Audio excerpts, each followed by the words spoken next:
আসসালামু আলাইকুম। এটিএন বাংলা সংবাদে সবাইকে স্বাগত জানাচ্ছি। আমি ভাবনা আহমেদ। শুরুতেই বিআরবি কেবল সংবাদ শিরোনাম। সংস্কার কমিশনের প্রস্তাব বাস্তবায়ন হলে নির্বাচন কমিশনের ক্ষমতা ও স্বাধীনতা খর্ব হবে বললেন সিইসি। ডিসেম্বরের মধ্যে ভোট আয়োজন বড় চ্যালেঞ্জ। পরিস্থিতি বলছে সরকার দীর্ঘদিন ক্ষমতায় থাকতে চায়। মন্তব্য মেজর হাফিজের। নির্বাচনের বিকল্প খুঁজতে গেলে পথ হারাবে গণতন্ত্র, জানালেন আমির খসরু। র্যাবের সাবেক ডিজি হারুনুর রশিদ ও চিত্রনায়িকা পরিমণির বিরুদ্ধে গ্রেপ্তারি পরোয়ানা জারি।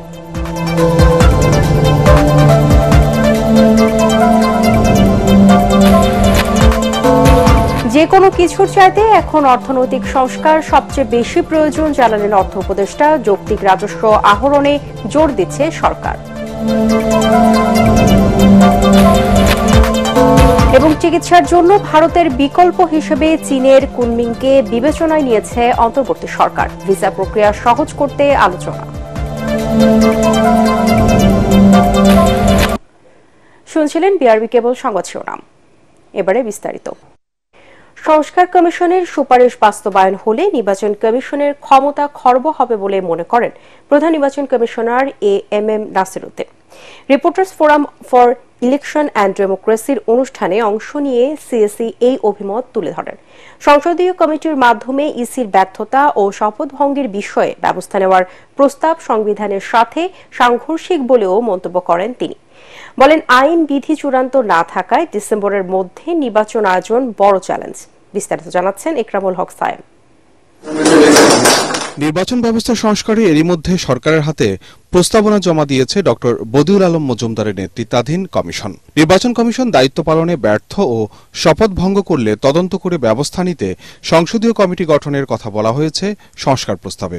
আরএফইডির সম্মানিত সভাপতি এই প্রস্তাবে ইসির ক্ষমতা খর্ব হবে বলে মনে করেন প্রধান নির্বাচন কমিশনার এএমএম নাসির উদ্দিন। ইলেকশন কমিশনের যদি ব্যর্থ হয়ে যায়, শপথ ভঙ্গ হয়, পার্লামেন্টের স্ট্যান্ডিং কমিটি তদন্ত করে 10 ইয়ারের পরে, আমি যখন 5 বছর পরে থাকবো না, তখন আমার পিছনে পার্লামেন্টের স্ট্যান্ডিং কমিটির লোকজন তদন্ত করে প্রেসিডেন্টের কাছে সুপারিশ দিবে আমার বিরুদ্ধে ব্যবস্থা নেবে। আমাদের স্বাধীনতা যেটা, এটা টোটালি খর্ব হবে, কম্প্রোমাইজড হয়ে যাবে যদি পার্লামেন্টারি স্ট্যান্ডিং কমিটির কাছে যায়। আমরা স্বাধীনভাবে কাজ করতে পারবো না। তো সুপারিশ তো অনেক দেওয়া যায়, যিনি বাস্তবায়ন করেন তিনি জানেন যে whether it is really practicable, whether it is really implementable or not. এছাড়া সংসদীয় আসনের সীমানা পুনর্নির্ধারণ ও জাতীয় পরিচয়পত্র এনআইডির কার্যক্রম পরিচালনার জন্য স্বাধীন কর্তৃপক্ষ গঠনের প্রস্তাবকেও অযৌক্তিক বলছেন সিসি। ডিলিমিটেশন আমার কনস্টিটিউশনাল ম্যান্ডেট, এটার উপর আমার নিয়ন্ত্রণ থাকতে হবে। এখন আমি যদি বলি যে এই ডিলিমিটেশনটা করে দেন, স্বাধীন একটা প্রতিষ্ঠানকে যদি বলি, উনি ওনার মতো টাইমলি দেবেন, ইলেকশনের ডেটই পার হয়ে যাবে যে ডিলিমিটেশন করতে করতে করতে। যেটা কনস্টিটিউশনাল ম্যান্ডেট, এটা অন্য কোনো কর্তৃপক্ষকে দেওয়াটা আমরা যুক্তিযুক্ত মনে করি না। Voter NID card, voter registration যেটা, তো ওনারা বলছেন যে এটা পরবর্তী পর্যায়ে যায় একটা আলাদা ওই আবার স্বাধীন একটা অধিদপ্তর একটার কাছে হ্যান্ড ওভার করার কথা ওনারা সাজেস্ট করছেন। তো আমি ভোটার লিস্ট করব, ভোটার তৈরি করব, আর অন্য এক কর্তৃপক্ষ এটা দায়িত্বে থাকবে, তাহলে আমাকে নিয়ন্ত্রণ থাকবে। বর্তমান বাস্তবতায় ডিসেম্বরে ভোট করতে হলে অক্টোবরের আগেই সব প্রস্তুতি শেষ করা চ্যালেঞ্জ বলেও জানান তিনি। একই সাথে আগে স্থানীয় নির্বাচন আয়োজন করতে গেলে প্রধান উপদেষ্টার ঘোষিত ছকে সংসদ নির্বাচন আয়োজন অসম্ভব হতে পারে বলেও দাবি তার। 1 বছর সময় নষ্ট করে মাঝখানে যদি আমার ইলেকশন করতে হয়, তাহলে তো মাননীয় প্রধান উপদেষ্টার যে টাইম লাইন, এটা তো আর মিট করা সম্ভব হচ্ছে। এই আইন কানুন বিধিবিধান কিন্তু এখনো চূড়ান্ত অবস্থায় নাই, কারণ রিফর্মস কমিশনের রিপোর্ট গুলো আসা শুরু করেছে। এখন এদের মধ্যে কতটুকু গ্রহণযোগ্য হয়, কতটুকু ইনকর্পোরেট করতে হবে, বিভিন্ন বিধিবিধানের মধ্যে ইনকর্পোরেট করতে হবে, এটা আমরা we are not still sure about it. Awami League ভোটে অংশ নিতে পারবে কিনা এমন প্রশ্নেরও জবাব দেন সিসি। আওয়ামী লীগ নিয়ে অনেক পলিটিক্যাল ডিবেট চলছে। We are also waiting to see how the political debate is going to be resolved. নির্বাচন ভবনে নির্বাচন কমিশন বিটে কর্মরত সাংবাদিকদের সংগঠন reporters forum for election and democracy RFED আয়োজিত অনুষ্ঠানে প্রথমবারের মতো সংস্কার কমিশনের সুপারিশমালা নিয়ে খোলামেলা কথা বলেন সিইসি। এই নির্বাচন কমিশনের প্রতি ব্যাপক প্রত্যাশা রয়েছে সাধারণ মানুষের। ইকরামুল হক সায়েম, এটিএন বাংলা, ঢাকা। নির্বাচনের কথা বললে অনেকের গায়ে জ্বালা ধরে। পরিস্থিতি দেখে মনে হয় অন্তর্বর্তী সরকার দীর্ঘদিন ক্ষমতায় থাকতে চায়। রাজধানীতে আলাদা অনুষ্ঠানে বিএনপি নীতি নির্ধারকরা এমন মন্তব্য করে বলে, নির্বাচন ছাড়া অন্য কোনো পথ খুঁজতে গেলে জনগণের মাঝে সন্দেহ দেখা দেবে। ছাত্ররা রাজনৈতিক দল গঠন করতে চাইলে সরকার থেকে বেরিয়ে আসার আহ্বান জানান বিএনপি নেতারা। বলেন, রাষ্ট্রীয় মদদে কিংস পার্টি গঠনের চেষ্টা অন্তর্বর্তী সরকারের নিরপেক্ষতাকে প্রশ্নবিদ্ধ করবে। আরো জানাচ্ছেন মইনুল হাসান। সংস্কার, জাতীয় নির্বাচন, ছাত্রদের নেতৃত্বে নতুন রাজনৈতিক দল গঠন ইস্যুতে পাল্টাপাল্টি বক্তব্যে উত্তপ্ত রাজনৈতিক অঙ্গন। জাতীয় প্রেস ক্লাবে ন্যাশনাল পিপলস পার্টির আলোচনা সভায় বিএনপির স্থায়ী কমিটির সদস্য আমির খসরু মাহমুদ চৌধুরী বলেন, নির্বাচনের বাইরে দ্বিতীয় কোনো পথ বেছে নিতে চাইলে জনগণ তা মেনে নেবে না। তার মতে, সরকারের নিরপেক্ষতা নিয়ে প্রশ্ন উঠলে জুলাই আগস্টের অভ্যুত্থানে ছাত্র জনতার রক্তের সাথে বেইমানি করা হবে। গণতন্ত্রের শুরু ওখান থেকে, অগ্রগতি সেখান থেকে, গণতন্ত্রের পথ সেখান থেকে, এবং সেটা একমাত্র নির্বাচন ব্যতীত আর কোনো পথ নাই। অন্য কোনো পথ খুঁজতে গেলে সন্দেহের উদ্রেক হবে, জনগণ হতাশ হবে, বাংলাদেশের গণতন্ত্র আবারও মুখ থুবড়ে পড়বে। কোনো দলের, কোনো গোষ্ঠীর, কোনো ব্যক্তির একমাত্র তাদের চিন্তার প্রতিফলন ঘটবে। তারা সিদ্ধান্ত নেবে আগামী দিনের বাংলাদেশ পরিবর্তন, সংস্কার হবে, সেটা ভুল হবে। এদিকে ঢাকা রিপোর্টার্স ইউনিটিতে মুক্তিযোদ্ধা দলের আলোচনা সভায় বিএনপির স্থায়ী কমিটির আরেক সদস্য অবসরপ্রাপ্ত মেজর হাফিজউদ্দিন আহমেদ অভিযোগ করেন, সরকারের অধিকাংশ উপদেষ্টাই জুলাই আগস্টের চেতনা ধারণ করে না। তিনি বলেন, অন্তর্বর্তী সরকার দীর্ঘদিন ক্ষমতায় থাকতে চায় বলে জনমনে ধারণা তৈরি হচ্ছে। অতীতে তত্ত্বাবধায়ক সরকার ছিল 3 মাসের জন্য, আপনারা তো 30 বছর থাকতে চান যা মনে হচ্ছে। ইলেকশনের কথা বললেই তাদের চুল খাড়া হয়ে যায়। বা ইলেকশন কি কোনো অন্যায় কাজ, অপকর্ম? গত 16-17 বছর আমরা জীবন দিয়েছি, বারবার জেলে গিয়েছি। নতুন দল করতে যাচ্ছেন, ক্ষমতায় থেকে, ক্ষমতা থেকে বেরিয়ে আসে দলটা করেন। কিংস পার্টি গঠন করবেন না, ভয় পান কেন জনগণকে? আসেন নির্বাচনে, সুন্দর একটা দল বানান। এখনো তো প্রায় 1 বছর টাইম আছে, জনগণের কাছে যেতে পারবেন। আপনারা তো অলরেডি হেলিকপ্টারে অভ্যাস করে ফেলছেন, হেলিকপ্টারেও যেতে পারবেন সব জায়গায়।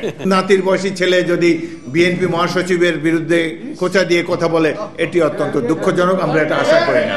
সংস্কারের নামে জোর করে কিছু চাপিয়ে দেওয়ার চেষ্টা হলে দেশবাসী তা মেনে নেবে না।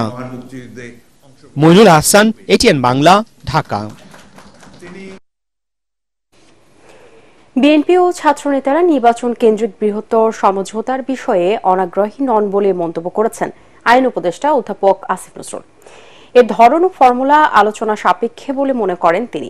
আইন উপদেষ্টা বিশ্বাস করেন, একদিকে ষড়যন্ত্র বা 1-11 মতো কিছুতে বিএনপি যেমন আগ্রহী নয়, তেমনি ছাত্রনেতারা সরকারে থাকা অবস্থায় কোনো রাজনৈতিক দল গঠন করছেন না বা এতে যোগ দিতে যাচ্ছেন না। ডক্টর আসিফ নজরুলের মতে, জুলাই ঘোষণাপত্র হবে একটি রাজনৈতিক দলিল। এটি প্রণয়নে গণ অভ্যুত্থানের শক্তিগুলোর মতামত আন্তরিকভাবে প্রতিফলনের ইচ্ছাও ছাত্র নেতাদের রয়েছে। ফেসবুকে দেওয়া স্ট্যাটাসে তিনি বলেন, ভিন্ন মত থাকবে, তবে তা যেন বাংলাদেশের শত্রুদের জন্য উৎসাহব্যঞ্জক হয়ে ওঠার পর্যায়ে না যায়। জুলাই আগস্ট ছাত্র আন্দোলনে হেলিকপ্টার থেকে গুলি চালানোর দায়ে র্যাবের সাবেক ডিজি হারুনুর রশিদের বিরুদ্ধে গ্রেপ্তারি পরোয়ানা জারি করেছে আন্তর্জাতিক অপরাধ ট্রাইব্যুনাল। প্রসিকিউশনের করা আবেদনের প্রেক্ষিতে বিচারপতি গোলাম মুর্তজা মজুমদারের নেতৃত্বাধীন আন্তর্জাতিক অপরাধ ট্রাইব্যুনাল এই আদেশ দেন। এ বিষয়ে প্রতিবেদন দাখিলের জন্য আগামী 23 ফেব্রুয়ারি দিন ঠিক করেছেন আদালত। পরে চিফ প্রসিকিউটর মোহাম্মদ তাজুল ইসলামের নেতৃত্বে প্রসিকিউশন জানায়, জুলাই আগস্ট আন্দোলন দমনে হেলিকপ্টার থেকে নির্বিচারে গুলি, গণহত্যার পরিকল্পনা বাস্তবায়ন করেন তৎকালীন র্যাব প্রধান হারুনুর রশিদ। তদন্ত সংস্থা হারুনকে গ্রেপ্তারের চেষ্টা চালাচ্ছে বলেও জানায় প্রসিকিউশন।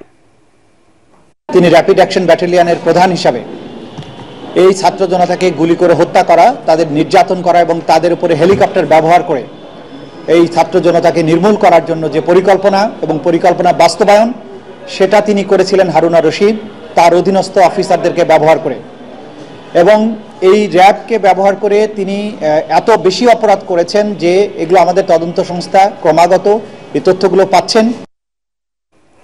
ব্যবসায়ী নাসির উদ্দিন মাহমুদের দায়ের করা মারধর, ভাঙচুর ও ভয়ভীতি দেখানোর মামলায় অভিনেত্রী পরিমণির বিরুদ্ধে চার্জ গঠন করে বিচার শুরুর আদেশ দিয়েছে আদালত। একই সঙ্গে তার বিরুদ্ধে গ্রেপ্তারি পরোয়ানা জারি করা হয়েছে। ঢাকার চিফ জুডিশিয়াল ম্যাজিস্ট্রেট আদালত পরিমণির সময় আবেদন নামঞ্জুর করে এই পরোয়ানা জারি করেন। পরিমণির আইনজীবী নীলাঞ্জনা রিফাত সুরভি এই তথ্য নিশ্চিত করেন। 2021 সালের 6 জুলাই ঢাকার সিনিয়র জুডিশিয়াল ম্যাজিস্ট্রেট রাজীব হাসানের আদালতে ঢাকা বোট ক্লাবের সভাপতি ব্যবসায়ী নাসির উদ্দিন মাহমুদ বাদী হয়ে পরিমণি সহ 3 জনের বিরুদ্ধে এই মামলা করেন।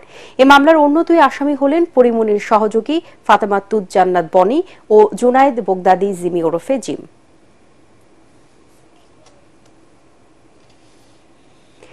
জেলখানা থেকে পলাতক 700 বন্দীকে এখনো গ্রেপ্তার করা সম্ভব হয়নি বলে জানিয়েছেন স্বরাষ্ট্র উপদেষ্টা জাহাঙ্গীর আলম চৌধুরী। কারাগারের হটলাইন নাম্বার উদ্বোধনকালে তিনি একথা বলেন। জামিনে মুক্তি পাওয়া শীর্ষ সন্ত্রাসীদের গ্রেপ্তারের চেষ্টা চলছে বলেও জানান উপদেষ্টা। আরও জানাচ্ছেন ইয়াসিন রানা। এখন থেকে সহজেই জেলখানায় বন্দী আসামিদের খোঁজ নিতে পারবেন তাদের পরিবারের সদস্যরা। এজন্য চালু করা হয়েছে একটি হটলাইন নম্বর, যেখানে ফোন দিয়ে বন্দীদের হাজিরার তারিখ, শারীরিক অবস্থা সহ নানা বিষয়ে খোঁজ নিতে পারবেন পরিবারের সদস্যরা। কেরানীগঞ্জে ঢাকা কেন্দ্রীয় কারাগারে হটলাইন নম্বর উদ্বোধন শেষে স্বরাষ্ট্র উপদেষ্টা জাহাঙ্গীর আলম বলেন, জেল থেকে পলাতক আসামিদের গ্রেফতারে প্রচেষ্টা চালানো হচ্ছে। প্রায় 700-এর মতো এখনো বাইরে রয়ে গেছে, আর যারা ছিল তাদের সবাই আবার বন্দী করে কারাগারে রাখা হয়েছে। যেই ধরা পড়বে তারই আইনের আওতায় নিয়ে আনা হবে। 5 আগস্টের পর রাষ্ট্রপতি কোন শীর্ষ সন্ত্রাসীকে সাধারণ ক্ষমা করেননি বলেও জানান তিনি। সাধারণ ক্ষমায় কেউ কিন্তু আজ পর্যন্ত বের হয় নাই। না, এরা সাধারণ ক্ষমায়, এরা জামিন পেয়েছে, সাধারণ ক্ষমায় কেউ পায় না। সাধারণ ক্ষমা কিন্তু কারোর জন্যই ঘোষণা করা হয়। স্বরাষ্ট্র উপদেষ্টা বলেন, রাজধানীতে অস্ত্রধারী ছিনতাইকারীদের গ্রেফতারে নিয়মিত অভিযান চালানো হচ্ছে, এজন্য সকলের সহযোগিতা চান তিনি। ইয়াসিন রানা, এটিএন বাংলা, ঢাকা। যৌক্তিক রাজস্ব আহরণে সরকার জোর দিচ্ছে বলে জানিয়েছেন অর্থ উপদেষ্টা ডক্টর সালেউদ্দিন আহমেদ। আন্তর্জাতিক কাস্টমস দিবস উপলক্ষে রাজধানীর আগারগাঁওয়ে জাতীয় রাজস্ব বোর্ড আয়োজিত সেমিনারে তিনি বলেন, অনেক সংস্কারের কথা বলা হচ্ছে, কিন্তু এই মুহূর্তে সবচেয়ে বেশি প্রয়োজন অর্থনৈতিক সংস্কার। এ সময় মিথ্যা ঘোষণা দিয়ে পণ্য আমদানি না করতে ব্যবসায়ীদের প্রতি আহ্বান জানান এনবিআর চেয়ারম্যান। সারফুল আলমের রিপোর্ট। কাস্টমস দিবসের আলোচনায় ব্যবসায়ীরা ভ্যাট ট্যাক্স আদায়ে ব্যবসায়ীদের সাথে দ্বিপাক্ষিক আলোচনা বাড়ানোর তাগিদ দেন। আসছে বাজেটের আগেই তাদের সাথে আলোচনা করার আহ্বান জানান উদ্যোক্তারা। এতে এনবিআর চেয়ারম্যান ব্যবসায়ীদের মিথ্যা ঘোষণা দিয়ে পণ্য আমদানি বন্ধ করার আহ্বান জানান। বলেন, প্রয়োজনে ভ্যাট ট্যাক্স কমানো হবে। সামনে যে বাজেট রয়েছে, ফরমালি ইনফরমালি যে কোনো ভাবেই হোক কেন, যেন ব্যবসায়ীদেরকে সেই সুযোগটা দেওয়া হয়। আমরা চেষ্টা করবো আমাদের পক্ষ থেকে ব্যবসায়ীদেরকে সম্মিলিত করে আপনাদের সাথে আলোচনার জন্য, এবং তাদের মতামতটা শুনে বাজেট প্রণয়নের পূর্বে যদি তাদের মতামতটা শোনা হয়, তাহলে হয়তো তারা অনেকটা কমফোর্ট ফিল করবে। টোটাল আয়ের পুরো অংশে চলে যাচ্ছে ঋণ পরিশোধ এবং ঋণের সুদ পরিশোধে। তাহলে আমার দেশ চলবে কি করে? সে কারণে আমাদেরকে ধীরে ধীরে ব্যালেন্স বাজেট করতে হবে। আপনাদের ট্যাক্সের টাকায় আমাদের বাজেট হতে হবে, তাহলেই আমাদের নেক্সট জেনারেশনের উপরে যে ঋণের বোঝা সেটা কম। অনুষ্ঠানে অর্থ উপদেষ্টা বলেন, রাজস্ব আহরণের পাশাপাশি ব্যয় যেন যৌক্তিক হয় সেদিকে মনোযোগ দিচ্ছে সরকার। এই জন্য করদাতাদের এগিয়ে আসার আহ্বানও জানান তিনি।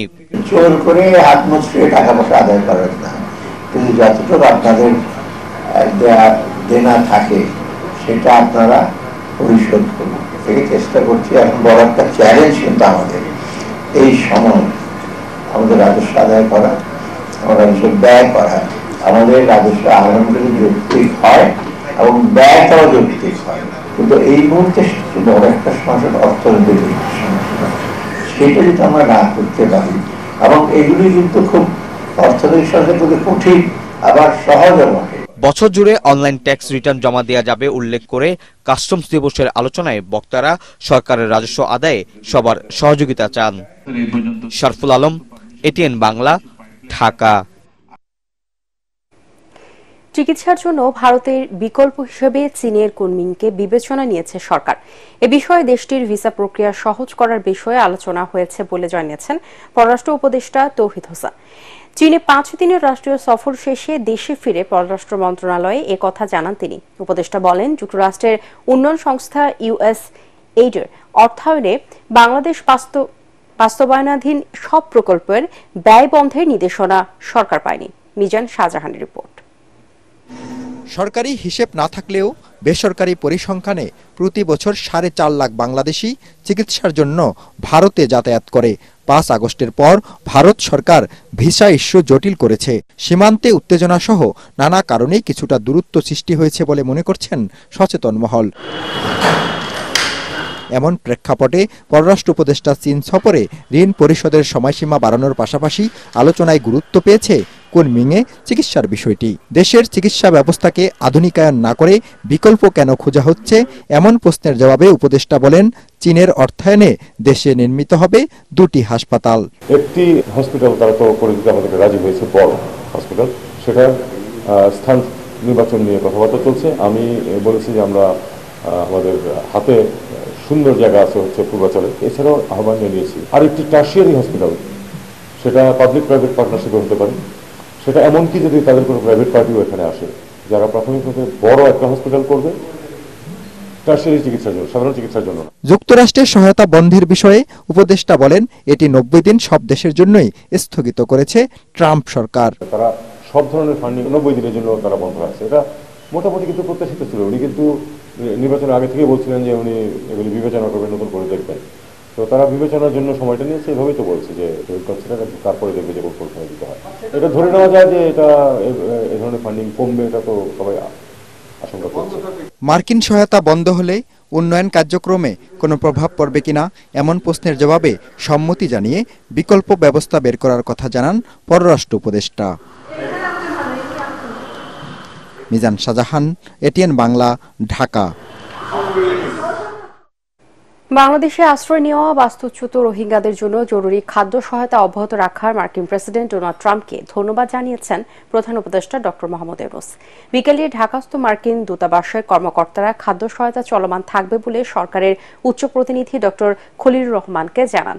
এর আগে মার্কিন প্রেসিডেন্ট ডোনাল্ড ট্রাম্পের নির্বাহী আদেশ জারির পর সারা বিশ্বের মতো বাংলাদেশেও সহযোগিতা কার্যক্রম স্থগিত করে মার্কিন আন্তর্জাতিক উন্নয়ন সংস্থা ইউএসএইড। আনুষ্ঠানিক ঘোষণা না আসলেও মার্কিন পররাষ্ট্র মন্ত্রণালয় বিদেশে সব ধরনের সহায়তা কার্যক্রম স্থগিত করেছে এবং নতুন সাহায্য অনুমোদন বন্ধ রেখেছে। তবে রোহিঙ্গা সংকট মোকাবেলায় এই আদেশের প্রভাব জরুরি খাদ্য সহায়তার উপর পড়বে না। বিগত আওয়ামী লীগ সরকারের আমলে পাচার হওয়া অর্থ ফেরত আনার বিষয়টি সুইজারল্যান্ডে অনুষ্ঠিত ওয়ার্ল্ড ইকোনমিক ফোরামে সর্বাধিক গুরুত্ব দেওয়া হয়েছে বলে জানিয়েছেন প্রধান উপদেষ্টার প্রেস সচিব শফিকুল আলম। রাজধানীর বেইলি রোডে ফরেন সার্ভিস একাডেমির মিলনায়তনে ব্রিফিংয়ে তিনি বলেন, দাভোসে বিশ্ব অর্থনৈতিক ফোরামের বার্ষিক সভায় প্রধান উপদেষ্টার অংশগ্রহণ বাংলাদেশের জন্য ছিল খুবই গুরুত্বপূর্ণ। সফরটিকে ঐতিহাসিক উল্লেখ করে প্রেস সচিব বলেন, বিদেশি বিনিয়োগের জন্য দেশের পরিবেশ এখন অনুকূলে। অন্তর্বর্তী সরকারের উপর আস্থা রেখে বিশ্বের নামি দামি ব্যবসায়ীরা বাংলাদেশে বিনিয়োগ করার আগ্রহ দেখিয়েছেন বলেও জানান শফিকুল আলম। এক প্রশ্নের জবাবে আওয়ামী লীগ সাবেক স্বরাষ্ট্রমন্ত্রী আসাদুজ্জামান খান কামালকে কসাই বলে উল্লেখ করেন তিনি। গ্লোবালি এটা আপনি যদি দেখেন, এটা খুব স্লো প্রসেস, পাচারকৃত টাকাটা ফিরে আনা। বাট এটার জন্য যত দ্রুত মুভ নেওয়া দরকার, ইন্টারিম গভর্নমেন্ট প্রত্যেকটা মুভই নিয়েছে। যেই টাকাটা চুরি হয়েছে এটা বাংলাদেশের খেটে খাওয়া মানুষের টাকা, তাদের টাকাটা চুরি করে নিয়ে গেছে শেখ হাসিনার চোরতন্ত্রের লোকজন। তো সেই টাকাটা আমরা যেভাবে হোক ফিরিয়ে আনবো, এবং সেই জন্য যেটা লাগে যে গ্লোবালি আমাদের একটা সমর্থনটা আমরা চাচ্ছিলাম এবং সবাই অকুণ্ঠ সমর্থন দিয়েছে। চাকরি জাতীয়করণের দাবিতে জাতীয় প্রেস ক্লাবের সামনে অবস্থান নেওয়া ইফতেদায়ী শিক্ষকদের সঙ্গে পুলিশের পাল্টাপাল্টি ধাওয়ার এক পর্যায়ে সাউন্ড গ্রেনেড ও জলকামান নিক্ষেপ করেছে পুলিশ। এতে এক নারী সহ 6 জন আহত হয়েছেন। চিকিৎসার জন্য তাদের ঢাকা মেডিকেল কলেজ হাসপাতালে পাঠানো হয়েছে। তবে এখনও শাহবাগ ও ঢাকা বিশ্ববিদ্যালয়ের বিভিন্ন এলাকায় ছড়িয়ে ছিটিয়ে অবস্থান করছেন আন্দোলনকারীরা। আরো জানাচ্ছেন আশকুর রহমান। চাকরি জাতীয়করণের দাবিতে সকাল থেকেই জাতীয় প্রেস ক্লাবের সামনে অবস্থান নেন স্বতন্ত্র ইফতেতায়ী মাদ্রাসা শিক্ষক ঐক্যজোট। তারা স্মারকলিপি দিতে প্রধান উপদেষ্টার কার্যালয় অভিমুখে পদযাত্রা করেন। ঢাকা বিশ্ববিদ্যালয়ের ভেতর দিয়ে শাহবাগ থানার সামনে পৌঁছালে তাদের আটকাতে জলকামান নিক্ষেপ করে পুলিশ। এরপর সাউন্ড গ্রেনেডও নিক্ষেপ করা হয়। আন্দোলনরত শিক্ষকরা জানান, পুলিশ তাদের উপরে অতর্কিতভাবে হামলা চালায়। এ সময় এক নারীসহ 6 জন মাদ্রাসা শিক্ষক আহত হয়। পুলিশের এরকম পায়ে ধরছি, পায়ে বাড়ি দেন না, তার উপর দিয়ে আর বাড়ি দিছে। আমরা কোনো জ্বালাও পোড়াও করি নাই, কোনো ভাঙচুর করি নাই, কোনো রাষ্ট্রবিরোধী কথা বলি নাই, কোনো রোড গার্ড ব্লক করি নাই। 40 বছর ধরে কেউ কি বলতে পারবে যে আমরা রাষ্ট্রবিরোধী কথা বলি? শত শত শিক্ষক আহত হয়েছে এবং আমরা নির্মমভাবে আমরা আসলে আহতগ্রস্ত হয়েছি। আমরা ক্ষতিগ্রস্ত অনেক ভাই আসলে মারা যাওয়ার উপক্রম, পিজিতে ভর্তি করা হয়েছে। ঢাকা মেডিকেলের পুলিশ ক্যাম্পের ইনচার্জ জানান, জরুরি বিভাগে আহত শিক্ষকদের চিকিৎসা চলছে। শাহবাগ থানা পুলিশ জানায়, পরিস্থিতি স্বাভাবিক রয়েছে। শাহবাগ এলাকায় পর্যাপ্ত সংখ্যক পুলিশ সদস্য রয়েছেন। আন্দোলনকারীরা শাহবাগ ও ঢাকা বিশ্ববিদ্যালয়ের বিভিন্ন এলাকায় ছড়িয়ে ছিটিয়ে রয়েছেন বলেও জানান তিনি। Ashikur Rahman, ATN Bangla. Bangladesh deputy governor SK সুরে 3টি লকার খুলতে বাংলাদেশ ব্যাংকে গেছেন দুদকের একটি টিম। একজন ম্যাজিস্ট্রেটের নেতৃত্বে এই 3টি লকার খোলা হবে। এতে বিপুল পরিমাণ অবৈধ সম্পদ মজুদ থাকতে পারে বলে ধারণা করছেন দুদক কর্মকর্তারা। গত 19 জানুয়ারি এসকে সুরের ধানমন্ডি বাসা থেকে 16 লাখ টাকা ও 4.5 কোটি টাকার ফিক্সড ডিপোজিটের ডকুমেন্ট উদ্ধার করে দুদক। সেখানে বাংলাদেশ ব্যাংকে 3টে ডকার থাকার নথি পায় তারা। আদালতের নির্দেশে এসব খোলার অনুমতি পায় দুদক। বিজয় সরণির যানজট নিরসনে ট্রাফিক বিভাগের নেওয়া নতুন সিদ্ধান্তে বিপাকে দায়িত্বরত ট্রাফিক পুলিশ ও চালকরা। আগে থেকে ট্রাফিক বিভাগের এই সিদ্ধান্তের প্রচারণা না থাকা এবং দীর্ঘপথ ঘুরতে হবে বিধায় অনেকেই মানতে নারাজ নতুন নির্দেশনা। তরিক ইসলামের রিপোর্ট। রাজধানীর ব্যস্ততম বিজয় সরণির মোড়, যেখানে একবার সিগন্যালে পড়লে বসে থাকতে হয় দীর্ঘ সময়। এ পথে ভোগান্তি কিছুটা কমাতে এবার নতুন নির্দেশনা দিয়েছে ঢাকা ট্রাফিক বিভাগ। সিদ্ধান্ত অনুযায়ী জাহাঙ্গীর গেট থেকে বিজয় সরণি হয়ে ডানে মোড় নিতে পারবে না কোনো যানবাহন। সেক্ষেত্রে মোহাম্মদপুর, ধানমন্ডি, খেজুরবাগান ও মানিক মিয়া অভিমুখী যানবাহন প্রধান উপদেষ্টার কার্যালয়ের সামনের ডান দিকে সড়ক দিয়ে আগারগাঁও লিংক রোড ব্যবহার করতে হবে। শনিবার থেকে কার্যকর হওয়া ট্রাফিক বিভাগের এই সিদ্ধান্তকে ইতিবাচক বলছেন অনেকে। এটা তো শুনলাম পরীক্ষামূলকভাবে করতেছে, আশা করি ভালো ফলাফল হলে আমাদের জন্যই তো ভালো। অনেক সুবিধা হয়েছে এই রাস্তা বাইপাস হওয়াতে। সিগন্যালে দাঁড়াইলে হয়তো 20-15-17 মিনিট লেগে যায়, আর এখান থেকে সময় লাগে 2 মিনিট। একটা উইকডেতে অ্যাকচুয়ালি দেখলে আরো বোঝা যাবে যে কেমন লাগছে। নতুন এই সিদ্ধান্তে রয়েছে ভিন্ন মত। অনেকেই বলছেন আগে থেকে প্রচারণা না থাকা এবং এ পথে যেতে ঘুরতে হবে দীর্ঘ পথ। ট্রাফিকটা বেশি হয় সেটা ঠিক আছে, কিন্তু তার জন্য তো আপনি আমাকে 2 কিলো জ্যামের মধ্যে ঘুরাইতে পারেন না ভাই। এটা যদি আপনারা বিকল্প চিন্তা করেন ভুল করবেন। এমনি তো অনেক, এটা সম্পূর্ণভাবে ভুল আইডিয়া আপনাদের। আমরা কি কারণ বাজার ঘুরে আইবো? আমাদের পেট্রোল আরো 1 ঘন্টা লেট হইব। আমাদের তো সময় আছে, আমাদের সময় ডিফারেন্স আছে। তো আমরা জানি না, সেও তো কারণ বাজার দিকে না যায় আমাদেরকে মহাখালী রোডে দিয়ে দিকে আমরা মহাখালী রোডে চলে যাই। তবে ট্রাফিক বিভাগ বলছে প্রথম দিকে নতুন নির্দেশনা না জানার কারণে কিছুটা ভোগান্তি হচ্ছে। তবে নতুন সিদ্ধান্তে সুফল মিলবে বলেও জানান এ কর্মকর্তা। আর যতদিন এটা অভ্যাসে পরিণত না হবে ততদিন আমাদের কাছে জিজ্ঞাসা করবে এটা কেন হলো, কেন করা হলো, আমাদেরকে ভোগান্তি করা হচ্ছে, এরকম অনেক কথা বলবে। এখন অভ্যাস যখন মানুষের হয়ে যাবে তখন এই সুফলটা ভোগ করতে সবাই শুরু করবে। রাজধানী ঢাকার যানজট কমাতে মানিক মিয়া এভিনিউ ও তেজগাঁওয়ে এমন সিদ্ধান্ত নিয়েছে ডিএমপি ট্রাফিক বিভাগ, যার সুফল মিলেছে এরই মধ্যে। তরিক ইসলাম, এটিএন বাংলা, ঢাকা। সিন্ডিকেট করে হাতে গোনা কয়েকটি এজেন্সিকে দিয়ে বিক্রি করানোর কারণে বিমানের টিকিটের দাম প্রতিনিয়ত বাড়ছে বলে অভিযোগ association of travel agents of Bangladesh আটাপের। এতে ওমরা ও জনশক্তি পাঠানোতে খরচ বাড়ছে। রাজধানীর নয়াপল্টনে সংবাদ সম্মেলনে এসব অভিযোগ করেন আটাপ সভাপতি আব্দুস সালাম আরিফ। বলেন, মন্ত্রণালয় থেকে ভাড়া সহনীয় রাখার নির্দেশনা দেওয়ার পর উল্টো আরও বেড়েছে। মিজান শাহজাহানের আরেকটি রিপোর্ট। বাংলাদেশের প্রধান শ্রমবাজার সৌদি আরব। কর্মসংস্থানের পাশাপাশি হজ ও ওমরা করতে অসংখ্য বাংলাদেশি পাড়ি জমান দেশটিতে। কিন্তু বিমানের টিকিটের দাম ঊর্ধ্বমুখী হওয়ায় হিমশিম খেতে হচ্ছে এসব যাত্রীদের। আটাপ বলছে, সিন্ডিকেট করে নাম পরিচয় ছাড়াই 80% টিকিট অগ্রিম ব্লকিং করে রাখে এয়ারলাইন্স কর্তৃপক্ষ। বেসরকারি এয়ারলাইন্সের পাশাপাশি বাংলাদেশ বিমানেও একই অবস্থা।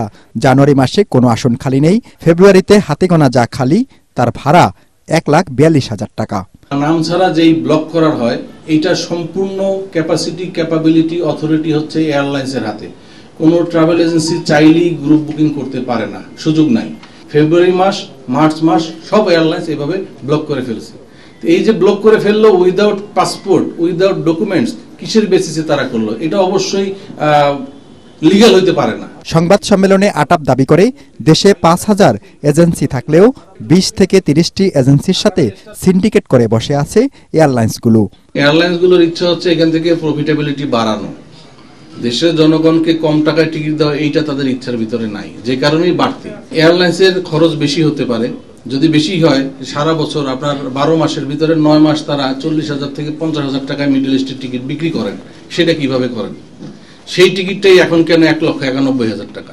টিকিটের চাহিদা বাড়ার সাথে সাথে ফ্লাইট বাড়ানোর কথা, অথচ কমানো হয়েছে জানিয়ে সংবাদ সম্মেলনে আটাপ সভাপতি বলেন, বিমানবন্দরের সক্ষমতার সীমাবদ্ধতার অজুহাত দেখিয়ে বিদেশি সব এয়ারলাইন্সকে হযরত শাহজালাল আন্তর্জাতিক বিমানবন্দর ব্যবহারের অনুমতি দিচ্ছে না সরকার। মিজান শাহজাহান, এটিএন বাংলা, ঢাকা। মুক্তিযুদ্ধের অন্যতম সেক্টর কমান্ডার ও বাংলাদেশের প্রথম সেনাপ্রধান major general KM Shafiullah Bir Uttom মারা গেছেন। মৃত্যুকালে তার বয়স হয়েছিল 90 বছর। সকালে 9:45টার দিকে ঢাকা CMH-এ চিকিৎসাধীন অবস্থায় তার মৃত্যু হয়। তার মৃত্যুতে গভীর শোক জানিয়েছেন প্রধান উপদেষ্টা ডক্টর মোহাম্মদ ইউনূস। KM শফিউল্লাহর ব্যক্তিগত সহকারী জিয়া রহমান মনি জানান, বাদজোহর নারায়ণগঞ্জের রূপগঞ্জ আব্দুল হামিদ উচ্চ বিদ্যালয় মাঠে শফিউল্লাহর প্রথম জানাজা এবং বাদাসো ঢাকা সেনানিবাসের কেন্দ্রীয় মসজিদে দ্বিতীয় জানাজা অনুষ্ঠিত হয়। পরে মাগরিবের সময় তাকে বনানী সামরিক কবরস্থানে দাফন করা হয়। দীর্ঘদিন ধরে অসুস্থ ছিলেন KM Shafiullah. Diabetics, hypertension, thyroid জটিলতা, ফ্যাটি লিভার, ডিমেনশিয়া সহ নানা স্বাস্থ্য সমস্যায় আক্রান্ত ছিলেন তিনি। 1934 সালের 2 সেপ্টেম্বর নারায়ণগঞ্জের রূপগঞ্জে জন্মগ্রহণ করেন KM শফিউল্লাহ। 1971 সালে 3 নভেম্বর সেক্টর প্রধান ছিলেন তিনি। দেশ স্বাধীনের পর 1972 থেকে 1975 সাল পর্যন্ত সেনাপ্রধানের দায়িত্ব পালন করেন KM শফিউল্লাহ। বাংলা একাডেমির সংস্কার ও পুরস্কার কেলেঙ্কারির সাথে জড়িতদের অপসারণের দাবিতে মানববন্ধন করেছে বিক্ষুব্ধ কবি ও লেখক সমাজ। সকালে বাংলা একাডেমির সামনে ঘেরাও কর্মসূচি থেকে এই দাবি জানানো হয়। এই সময় জুলাই বিপ্লবের বিরোধিতাকারীদের বাংলা একাডেমি পুরস্কার বাতিল ও এর সাথে জড়িতদের শাস্তির দাবি জানান বক্তারা। কম খরচে সর্বস্তরের মানুষের অ্যাম্বুলেন্স সেবা নিশ্চিত করেছে আদ্দিন হাসপাতাল। রাজধানীর যে কোনো স্থান থেকে ফোন দিলেই দোরগোড়ায় চলে আসবে অ্যাম্বুলেন্স, ভাড়াও খুব কম। হাতের নাগালে এই সেবা পেয়ে খুশি রোগীরা। মনির হোসেন, তপু রিপোর্ট। রোগীদের প্রাণ বাঁচাতে ফোন পাওয়া মাত্রই যে কোনো সময় রাজধানীর অলিগলিতে ছুটে যায় আদ্দিন হাসপাতালের অ্যাম্বুলেন্স। স্বল্প খরচে এই সেবা পেয়ে খুশি রোগীরা। এদের সেবার সাথে অন্যদের সেবার সাথে মিলে না, কিন্তু এরা কম টাকায় ভালো সেবা দিচ্ছে। 380 টাকা দিয়ে আমাদের এই ঢাকা শহরের মধ্যে অনেক কষ্টসাধ্য বা বিরল আর কি, এরকম আর আমি আমার জানা মতে কোনো হসপিটাল বা কোথাও দেখিনি আর কি। তথ্য প্রযুক্তির মাধ্যমে প্রতিটি অ্যাম্বুলেন্সের গতিবিধি নিয়ন্ত্রণ করা হয়, যাতে রোগীদের ভোগান্তিতে পড়তে না হয় বলে জানিয়েছেন সংশ্লিষ্টরা। গরিব রোগী সহ সব ধরনের মানুষ আমাদের এই অ্যাম্বুলেন্স সেবা নিচ্ছে। অ্যাম্বুলেন্সের সাথে অক্সিজেনের সেবাও থাকছে এবং সেটা স্বল্প মূল্যে। মানবতার সেবা নিশ্চিতে এই অ্যাম্বুলেন্স সেবা দেওয়া হচ্ছে বলে জানায় কর্তৃপক্ষ। পর্যায়ক্রমে যারা এখানে সবসময় আমাদের রোগী বা পেশেন্ট যারা আসছে, আমাদের ক্লায়েন্ট যারা, তারা যখন সেবা নিয়ে সন্তুষ্ট হয়ে বাইরে গিয়েছে যার যার এলাকায়, তারাই কিন্তু আমাদের অ্যাম্বাসেডর। তারাই কিন্তু যে আমাদের এই হাসপাতালের সুনাম বলেছে, আমাদের হাসপাতালের পরিবেশের কথা বলেছে এবং আমাদের এই হাসপাতালে কম খরচে মানসম্মত সেবা পাওয়া যায় সেই কথা বলেছে। ঢাকা মহানগরের মধ্যে আদ্দিনের অ্যাম্বুলেন্স সেবার জন্য সর্বনিম্ন ভাড়া 380 টাকা। মনির হোসেন, তপু, এটিএন বাংলা, ঢাকা। কাপড় আর বোমার সাথে চিরকুটে হুমকি দিয়ে অর্থ আদায় মেহেরপুরের দুর্বৃত্তদের অন্যতম অস্ত্র হয়ে উঠেছে। গেল 5 মাসে মেহেরপুর 8 জনকে হুমকি ও 6টি স্থানে বোমা বিস্ফোরণের ঘটনা ঘটেছে। এছাড়াও হত্যা, ডাকাতি, চুরি, ছিনতাই সহ আইনশৃঙ্খলা পরিস্থিতির অবনতি হওয়ায় আতঙ্কিত সাধারণ মানুষ। পরিস্থিতি নিয়ন্ত্রণে পুলিশ প্রশাসনকে আরও তৎপর হওয়ার দাবি জানিয়েছে এলাকাবাসী। মেহেরপুর প্রতিনিধি উম্মে ফাতেমা রোজিনার পাঠানো রিপোর্ট, জানাচ্ছেন আদিন সজীব। মেহেরপুরের গাংনী উপজেলা তেঁতুলবাড়িয়া গ্রামে একটি দোকানের শাটারের সাথে বোমা ঝুলিয়ে যায় দুর্বৃত্তরা, পরে তা বিস্ফোরিত হয়।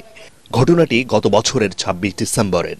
এভাবেই ৬টি স্থানে বিস্ফোরণের ঘটনা ঘটেছে স্থানীয়দের কাছে, তাই আতঙ্কের নগরী এখন মেহেরপুর। পুলিশের তথ্য বলছে গেল ৫ মাসে জেলার ৯টি স্থানে হাতে বানানো বোমা উদ্ধার করা হয়েছে। এলাকাবাসীর অভিযোগ, এভাবে প্রাণনাশের হুমকি দিয়ে অর্থ আদায় করছে দুর্বৃত্তরা। কাফনের টুকরা, 2টা বোম আর একটা আগরবাতির প্যাকেট, একটা সাবান, একটা হচ্ছে গোলাপ জলের প্যাকেট এখানে রাখা আছে। আমাকে প্রাণনাশের হুমকি দিয়েছে। তার সাথে একজন শত্রুতা হবে বা সেটা বলবে। বেড়েছে ডাকাতি, চুরি, ছিনতাইও। এমন ঘটনায় বারবার উদ্বেগ প্রকাশ করছেন স্থানীয়রা। তাদের দাবি, আইনশৃঙ্খলা বাহিনীর ব্যর্থতার কারণেই ঘটছে এমন ঘটনা। কোন সময় কোন জায়গায় ডাকাতি হচ্ছে, কোন জায়গায় ছিনতাই হচ্ছে, এই যে প্রশাসন তারা রাস্তায় কোনো নিরাপত্তা দিচ্ছেন না। এই চোরগুলা তো প্রশাসন কম বেশি এরাই পারবে এগুলা তদন্ত করতে। মানুষ আতঙ্ক বোধ করছে যে পুলিশ তার ভূমিকাতে ভালোভাবে আসতে পারছে না। তবে জেলা পুলিশ সুপার বলছেন, পরিস্থিতি নিয়ন্ত্রণে তারা তৎপর রয়েছেন। জীবিকা নির্বাহের যে উপায়টা আগে ছিল সেটা এখন নাই, বা কেউ হিডেন ছিল তারা বেরিয়ে আসছে।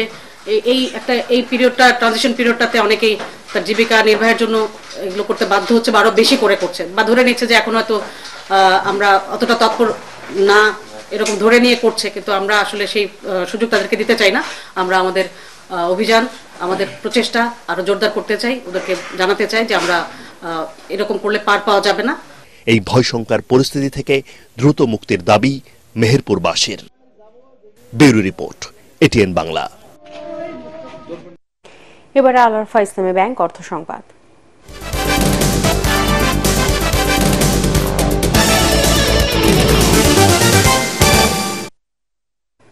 বাংলাদেশের বীমা খাতে বিদেশিদের আগ্রহ রয়েছে বলে জানিয়েছেন বিএনপির স্থায়ী কমিটির সদস্য ও পিপলস ইন্স্যুরেন্সের সাবেক চেয়ারম্যান আমির খসরু মাহমুদ চৌধুরী।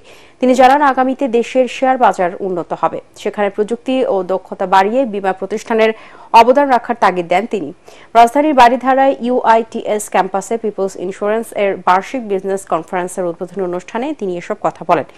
এ সময় পিপলস ইন্স্যুরেন্সের সাবেক চেয়ারম্যান ও পিএইচপি ফ্যামিলি চেয়ারম্যান সুফি মিজানুর রহমান মানুষের কল্যাণে সবাইকে কাজ করার আহ্বান জানান। অনুষ্ঠানে পিপলস ইন্স্যুরেন্সের চেয়ারম্যান, পরিচালনা পরিষদের সদস্য, ব্যবস্থাপনা পরিচালক, শাখা ব্যবস্থাপক ছাড়াও ঊর্ধ্বতন কর্মকর্তারা উপস্থিত ছিলেন।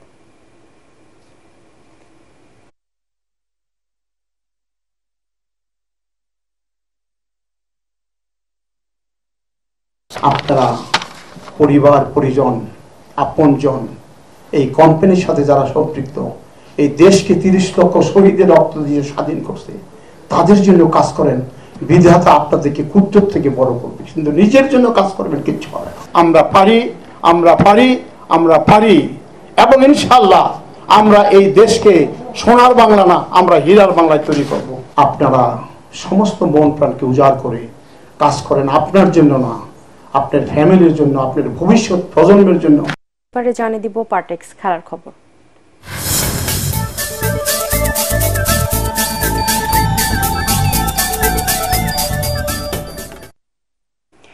সিলেট স্ট্রাইকার্সকে 8 উইকেটে হারিয়ে বাংলাদেশ প্রিমিয়ার লিগ বিপিএল এর প্লে অফ নিশ্চিত করল ফরচুন বরিশাল। রংপুর রাইডার্সকে পর দ্বিতীয় দল হিসেবে প্লে অফে উঠল তারা। মিরপুর শেরেবাংলা স্টেডিয়ামে 117 রানের জয় টার্গেটে নেমে শুরুটা ভালো হয়নি বরিশালের। 39 রানে 2 উইকেট হারায় তারা। পরে অধিনায়ক তামিম ইকবালের পরাজিত 52 এবং মুশফিকুর রহিমের হার না মানা 42 রানে 2 উইকেটে 120 রান তুলে 24 বল হাতে রেখে জয় পায় বরিশাল। এর আগে ব্যাটিংয়ে নেমে 46 রানে 5 উইকেট হারিয়ে বিপর্যয়ে পড়ে সিলেট। শেষ পর্যন্ত 116 রানে থামে তাদের ইনিংস। বরিশালের পাকিস্তানি মিডিয়ামে পেসার ফাহিম আশরাফ 7 রানে 5 উইকেট নিয়ে সিলেটের ধস নামান। অনূর্ধ্ব 19 টি-20 বিশ্বকাপে সুপার 6-এ ভারতের কাছে 8 উইকেটে হেরে টুর্নামেন্ট থেকে বিদায়ের প্রহর গুনছে বাংলাদেশের মেয়েরা। ভারতের কাছে পাত্তাই পায়নি সুমাইয়া আক্তাররা। মালয়েশিয়ার কুয়ালালামপুরে সুপার 6-এ গ্রুপ 1-এ ম্যাচে টস হেরে ব্যাটিংয়ে নেমে 8 উইকেটে মাত্র 64 রান তোলে বাংলাদেশের কিশোরীরা। দলের পক্ষে সর্বোচ্চ 21 রানে অপরাজিত থাকেন অধিনায়ক সুমাইয়া আক্তার।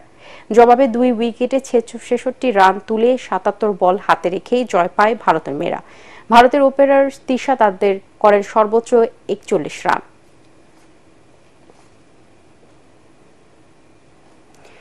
আলেকজান্ডার জেরেভকে সরাসরি সেটে হারিয়ে টানা দ্বিতীয়বার অস্ট্রেলিয়ান পুরুষ এককের শিরোপা জিতলেন ইয়ানিক সিনার। বিশ্বের 1 নম্বর খেলোয়াড়ের ক্যারিয়ারে এটি তৃতীয় গ্র্যান্ড স্লাম শিরোপা জয়। ওপেন যুগে সেরেভি প্রথম খেলোয়াড় যিনি ক্যারিয়ারের প্রথম 3 ফাইনালেই পরাজিত হলেন। 2 ঘন্টা 42 মিনিটের লড়াইয়ে জয় পান সিনার 6-3, 7-6 এবং 6-3 গেমে। পরাগ আরমানের রিপোর্ট। শিরোপা জয়ে ফেভারিটই ছিলেন ইয়ানিক সিনার। আলেকজান্ডার জেরেভ যেন আত্মসমর্পণই করলেন সিনারের কাছে। তাতে সরাসরি সেট জিতে ক্যারিয়ারে তৃতীয় গ্র্যান্ড স্ল্যামে চুমু খেলেন 23 বছর বয়সী ইটালিয়ান তরুণ। রড লেভার এরেনায় দুজনই নেমেছিলেন জীবনের তৃতীয় গ্র্যান্ড স্ল্যামের ফাইনাল খেলতে। আগের দুটিতেই জিতেছিলেন সিনার, আর দুটিতেই হেরেছিলেন জেরেভ। অথচ মুখোমুখি লড়াইয়ে 4-2 ব্যবধানে এগিয়েছিলেন 27 বছরের জার্মান তরুণ। কিন্তু আত্মবিশ্বাসের ঘাটতি ছিল জার্মান জেরেভের খেলায়। সেই সুযোগে 6-3-এ প্রথম সেট জিতে এগিয়ে যান বিশ্বের 1 নম্বর টেনিস তারকা। 1999 সালের পর জার্মানির কোনো খেলোয়াড় গ্র্যান্ড স্ল্যাম জিততে পারেননি। 2.5 দশকের শূন্যতা পূরণের দায়িত্ব ছিল জেরেভের। দ্বিতীয় সেটে তুমুল প্রতিদ্বন্দ্বিতা গড়ে তোলেন, কিন্তু সিনারকে পরাস্ত করা যায়নি। টাই ব্রেকারে 7-6-এ দ্বিতীয় সেট জেতেন ইটালিয়ান তরুণ। তৃতীয় সেটেও সমানে সমানে শুরু করেছিলেন সিনার ও জেরেভ। তবে ট্রফি জয়ের সুবাস পেয়ে আরও বিপজ্জনক হয়ে ওঠেন ইটালিয়ান। শোকেশে আরও একটি গ্র্যান্ড স্ল্যাম সাজানোর বাসনায় বাঁ পায়ের হ্যামস্ট্রিংকেও পাত্তা দিলেন না তিনি। জিতলেন 6-3-এ। শেষ শটটি খেলেই তৃপ্তিতে চোখ বন্ধ করলেন ইয়ানিক সিনার। দারুণ প্রাপ্তির উদযাপনে 2 হাত উঁচুতেও তুললেন। বনু উল্লাস থাকল না, সাফল্যের সবটুকু নীরবে উপভোগ করলেন তিনি। পরাগ আরমান, এটিএন বাংলা। শেষ করার আগে বিআরবি কেবল সংবাদ শিরোনামগুলো জানিয়ে দিব আরো একবার। সংস্কার কমিশনের প্রস্তাব বাস্তবায়ন হলে নির্বাচন কমিশনের ক্ষমতা ও স্বাধীনতা খর্ব হবে বললেন সিএসি। ডিসেম্বরের মধ্যে ভোট আয়োজন বড় চ্যালেঞ্জ। পরিস্থিতি বলছে সরকার দীর্ঘদিন ক্ষমতায় থাকতে চায়, মন্তব্য মেজর হাফিজের। নির্বাচনের বিকল্প খুঁজতে গেলে পথ হারাবে গণতন্ত্র, জানালেন আমির খসরু। র্যাবের সাবেক ডিজি হারুনুর রশিদ ও চিত্রনায়িকা পরিমণির বিরুদ্ধে গ্রেপ্তারি পরোয়ানা জারি।